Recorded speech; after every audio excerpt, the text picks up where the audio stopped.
Boston, Massachusetts. Great spot to get a late night dessert and coffee. If you're ever in the area, the Magic trail the Celtics by a point, 34-33. We're in the second quarter from Boston. FoxSportsFlorida.com has the latest news surrounding all of your favorite Florida sports teams. Log on and get Magic post-game coverage. Find out Bobby Bowden's reaction on Joe Paterno's passing, and read about the memorable week for Florida State hoops. It's all right there on FoxSportsFlorida.com. Log on now.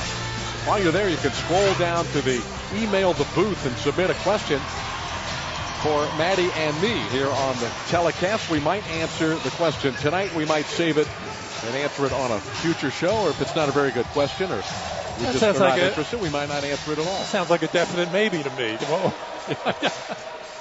I didn't know we had that much. We might do any of those. Latitude. When the question comes, we answer. We've got whether we know it or not. The power here. Oh. That's one of the things that's the only thing we can control.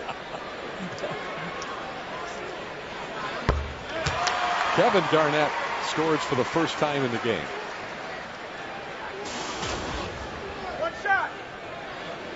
14-time All-Star in his 17th year in the NBA. The MVP in 2004. And Kevin Garnett and Ray Allen, both of their contracts are up at the end of the season. Boston's going to have some big decisions to make, aren't they? Very soon. Well, their most valuable commodity, of course, is Rajon Rondo because of his age and his ability. But they tried to get Russell Westbrook. They tried to get Chris Paul for Rajon Rondo in the offseason. Even though Rondo's very, very good, that's probably not going to happen. Yeah. Nelson gets a screen from Howard. Garnett is there. Jameer to the right wing. You got to admire Avery Bradley's defense. He's a tough individual defender. Right with a rare short arm with that little left hook. He made a great move on Garnett. Pavlovich back in the game during the timeout. His jumper is way off. Quentin Richardson grabs the rebound. Magic still trail by 3 with 2 minutes to go in the quarter, and have scored only 33 points in the first half. White's got to get on the move off the ball because there's no way Kevin Garnett can keep him from doing anything. Forced shot by Earl Clark. White was standing stock still on the weak side. He's given the last 2 or 3 minutes off for Garnett. He really hasn't had to work at the defensive end. White, Howard I'm speaking of. Yeah. Paul Pierce with the Magic at the limit. He has an ability to get to the line away from the ball, doesn't he? He always has. Always had. Trying just crossing the lane, and Quentin Richardson was there, and he throws his body into cue, and the official picks up the contact. Pierce goes to the line. In his prime, he averaged about 9 free throws a game, and he had more than his 15 free throws. He had 15 yesterday, and then win in Washington. 34 points, the most points he scored in quite a while. I think goes back 2 years before you find a game that he scored that many. And he's 6 for 6 at the line in this first half. The Celtics lead by 5. Coming up in just a couple of minutes, the Magic halftime presented by your Central Florida Buick GMC dealers. Dante Marchitelli here tonight. David, so far, you got to give a lot of credit to the Celtic defense. It has been aggressive, active, forced tough out. There's a great block by Avery Bradley. But also, the Magic not moving the ball quite crisply enough. Boston has its biggest lead of the game.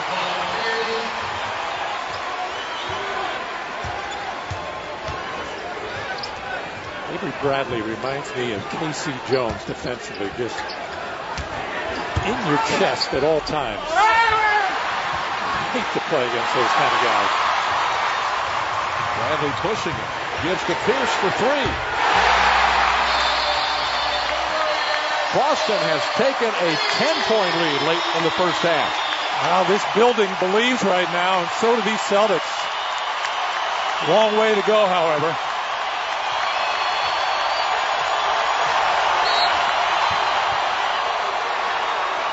Out of bounds off of Garnett with the shot clock at 11.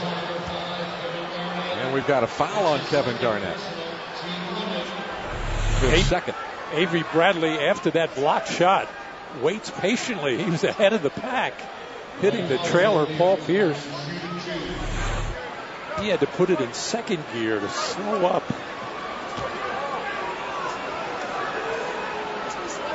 You know, David, I don't think the Magic have run a pick and roll in the last 3 or 4 minutes with Dwight Howard involving Kevin Garnett defensively. I think you're right. Turkoglu picked up his second foul and was sent to the bench. Nelson can't shake Avery Bradley. This is when you need Hedo Turkoglu out there to relieve some of that pressure. Paul Pierce is not going to get up and pressure the ball. Boston using a timeout. Hedo's got 2 personal fouls.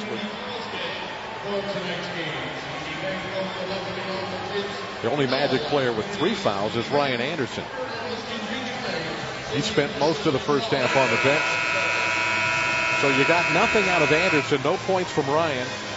Just 1 3-pointer from Jameer Nelson. Turkoglu has just 2 free throws. The Magic are shooting 27% from the floor. Boston's playing outstanding defense, but the Magic just haven't been able to get any rhythm. All those early field goals, David, were coming in the interior within 10 feet of the hoop. And for the most part, the Celtics have taken away the threes.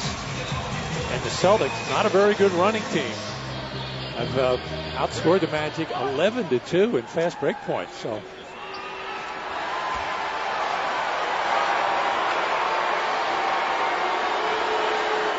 Dwight Howard will shoot his 8th free throw of the game. He made his first 5 and is back on track. Orlando should get another possession.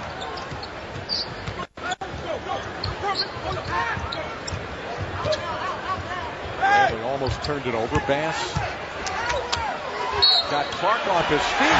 Count it, and the foul. So Clark in there to defend Brandon Bass. Left his feet, and Bass made a tough shot.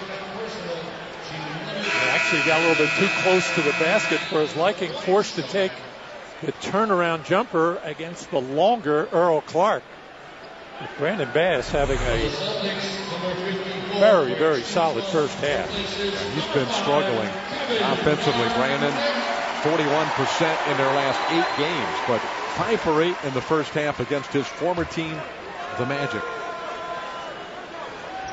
And perfect 3 for 3 at the foul line.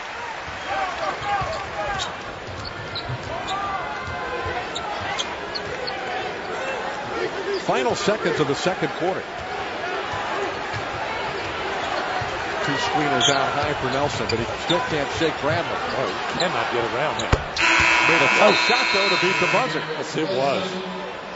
Big one for the Magic and Jameer Nelson, despite a very good effort by Avery Bradley defensively. That's all Jameer had left was that outside shot. Able to drill it. Magic only scored 16 points in that second quarter, shooting an abysmal 29. Dwight has not been moving all that well without the ball, and that's when the offense is not going well, the ball's not coming to him early in the shot clock. He's got to play off the ball, be more active, be more aggressive, dive into the lane, duck in, get to the offensive board, make things happen in that fashion. Well, it's Celtics ball to start the third quarter. They're up by 10. Avery Bradley played 1 year of college basketball at the University of Texas and entered the NBA. He's the point guard for the Celtics tonight. Kevin Garnett. Out it comes to Pavlovich. Back to Garnett. Throws it away. Picked off by Howard. The Magic also had 8 turnovers in the first half of the game. Starting forwards, Anderson and Turkoglu have a combined just 2 points. And Anderson misses a 3 to start the third quarter. Ryan is 0 for 5. Garnett swarmed defensively. O'Neal fumbled it, picked up by Richardson.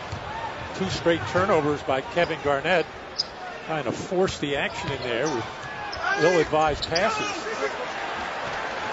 But the Magic unable to take advantage of those two miscues by Boston.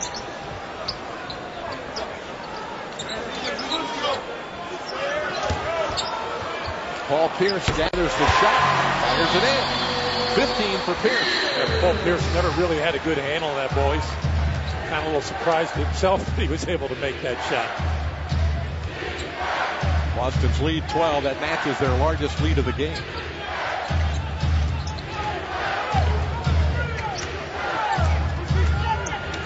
Pierce almost blindsided Howard. There's that good pass cross court to Richardson, but he can't get it to go. 3-point shooting. The Magic 2 for 10. They average 10 made threes per game. Best in the league. Bradley's jumper is short.